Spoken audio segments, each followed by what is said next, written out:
Man, this card is giving me some headaches. This is an AMD R9 255, an OEM-only card based on the GCN 1 architecture. It has 2GB of GDDR5, but there seems to be an Asus retail model with DDR3 memory available as well, so you might want to check that before you're getting one. According to Tech PowerUp, it needs a 6-pin power connector, but at least this one doesn't. With a maximum power draw rated for 65 watts, it shouldn't need one. Let's see how it does in my game PC after the intro.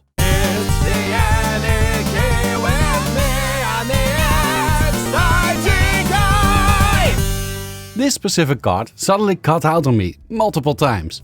I repasted it, but somehow lost the footage of me doing that, but it didn't work and the card felt cool to the touch. However, oh, that is getting hot.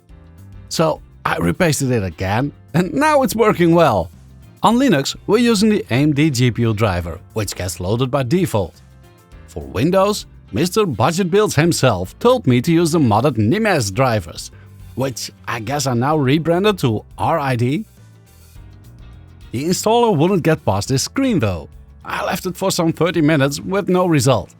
So I used the CLI installer and first chose option 4, but that led to a lot of crashes. So I chose option 1 the second time around for a slightly older version of the driver. At least that's what I think it is. Correct me if I'm wrong here. That one worked Oh. Well, a reset later, it really does seem to work. This is the last crash I've seen. All in all, I spent more time getting this card to properly work in Windows than it took me to completely benchmark it in Linux. But hey, it works, so let's see how it does. Starting with Batman Arkham Knight on Linux, 720p low settings. The game's built-in benchmark shows an average frame rate of 42 with lows down to 28 FPS. In Windows, this game gave me quite a bit higher average of 51 and lows down to 30 FPS.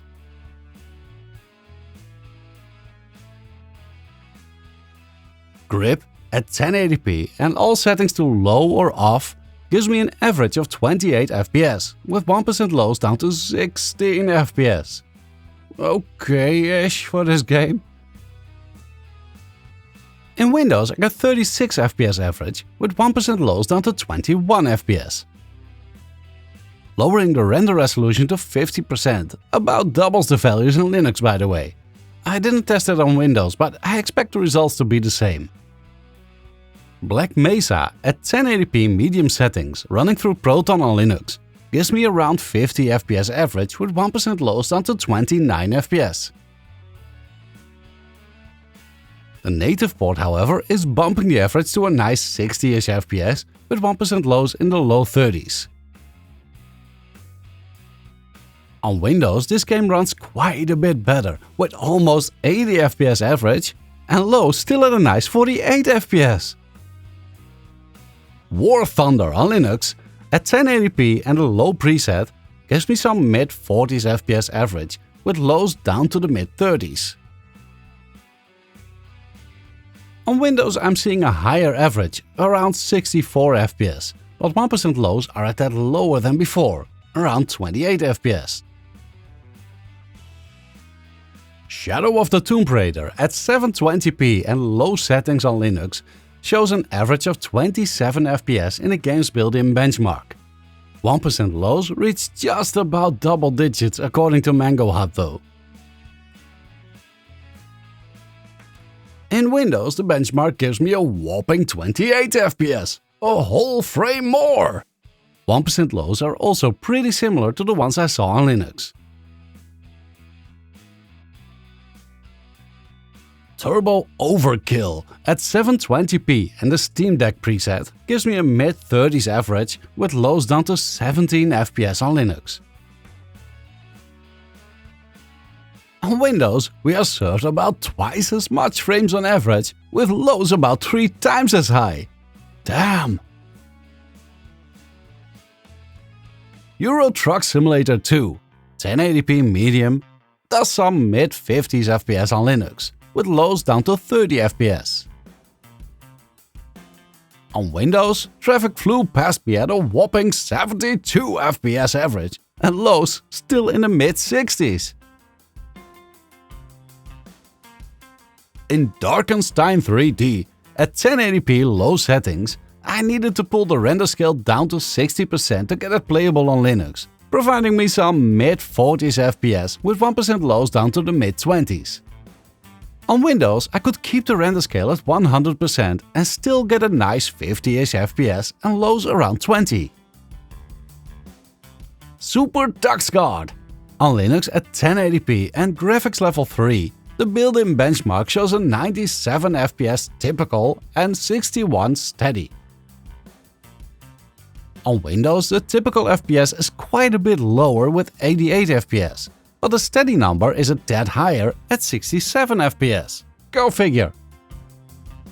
A Plague Tale Innocence at 720p low settings on Linux, I'm seeing some mid to high 30s and 1% lows down to the mid-20s.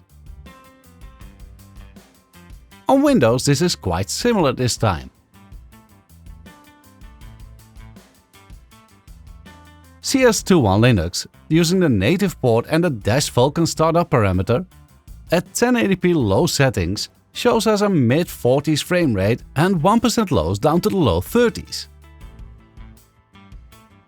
On Windows, the average is way better, around 60 FPS, but those lows, it just stalls from time to time. Totally unplayable like this. WRC7, 1080p low settings and no post-processing gives me around 40 FPS average on Linux. Lowering the resolution to 720p bumps it up to a nice mid to high 60s frame rate and lows in the mid-50s. In Windows, with the same settings at 720p, we're getting mid-70s frame rates and lows around 60.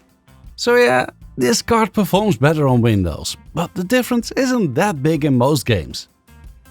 Furmark showed an average of 8 FPS on Linux on the 1080p Vulkan test.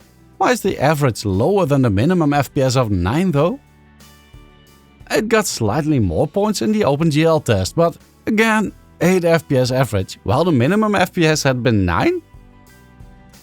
On Windows, the Vulkan test wouldn't run, or at least wouldn't show itself.